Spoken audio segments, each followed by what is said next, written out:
Saint Marie Rivier has entered the canon of saints in recognition of her enduring faith, service, and love of neighbor. The Rivier community is honored that our university namesake and the foundress of the Sisters of the Presentation of Mary was canonized as Saint Marie Rivier on May 15, 2022, at St. Peter's Basilica in Rome. Pope Francis presided over the canonization Mass, which drew more than 45,000 pilgrims from around the world. The Sisters of the Presentation of Mary rejoice that our foundress is recognized for her holiness of life and apostolic zeal, especially among the poor and vulnerable. Despite severe physical limitations and societal barriers, Marie Rivier resolutely opened schools while caring for the sick and orphaned.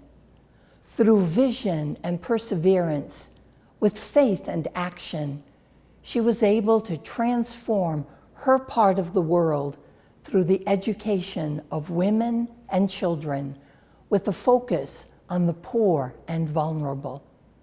The recognition of Marie Rivier as a saint is far more than an award or an honor. It's a recognition of God's presence in the world, and it's a recognition of key questions that we're called to ask ourselves. Who am I? Who is my neighbor? What shall I do? How shall I serve?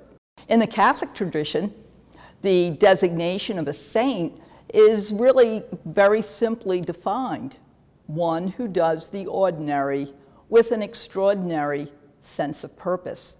The process of canonization and the designation of being a saint is often captured in the imagination by the miracles that are authenticated.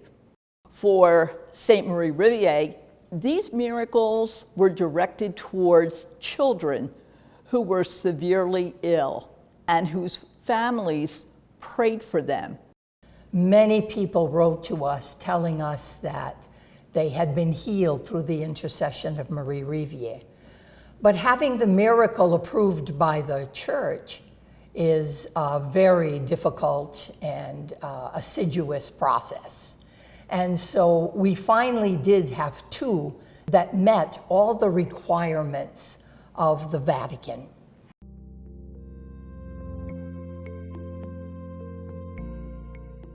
In today's world, we know that inclusiveness is essential. And this inclusiveness is an important message for us as we come to understand Saint Marie Rivier's life. At 4 feet 4 inches tall, suffering from a physical disability, it would be very clear that her life, her work, her commitment, her zeal could be underestimated. Marie Rivier lived during very challenging social and economic times. And the combination of her limitations physically, but also her strength of mind, tells a story for us today. Anne-Marie Rivier found herself starting her school in the midst of the French Revolution. This was a time of great suffering, political upheaval, poverty.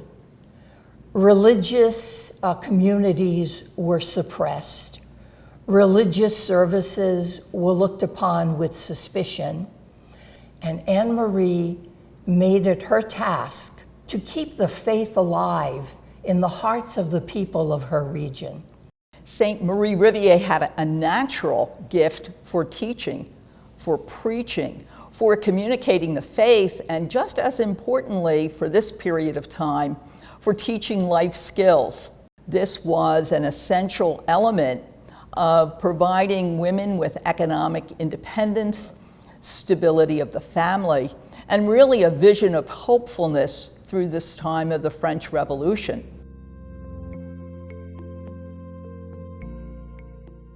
In 1796, she boldly started her own congregation, the Sisters of the Presentation of Mary. It was an incredible act of courage at this time in history, and yet she resolutely chose to do this. As time went on, she eventually opened 140 houses and had 300 sisters who joined her. Eventually, after her death, there were more schools that were opened, 149 schools. So the work that she had first set out to do was followed by the women who chose to come with her. Anne-Marie was not content simply to set her sights on her own region in France, and she predicted that, quote, "One day my daughters will cross the ocean."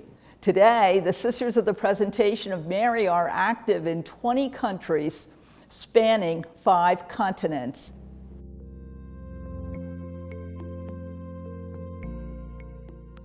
There are several very special places on the Rivier campus that bring forth a sense of sacred beauty.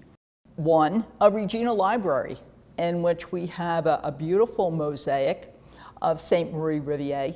It's a reminder in our library that the heart and mind of education is really that transmission of faith and life skills.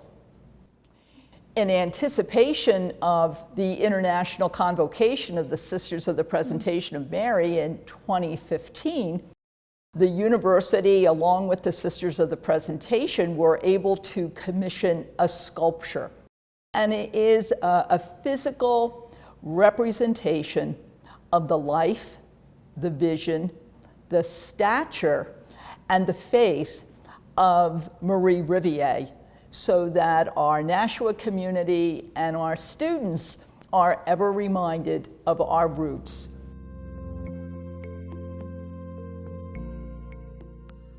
In 1982, Pope John Paul beatified Blessed Anne-Marie Rivier, and in his remarks at that occasion in St. Peter's Square, he identified Marie Rivier, her boldness, her tenacity, her courage, and her apostolic spirit.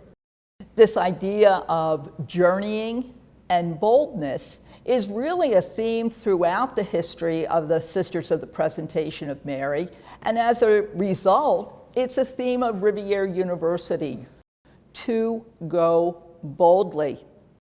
This year, we celebrate the 90th anniversary of Rivier. 90 years of service, of commitment, of growth, of engagement with the Nashua community and beyond. To go boldly is really to embrace this mission of transforming hearts and minds to serve the world.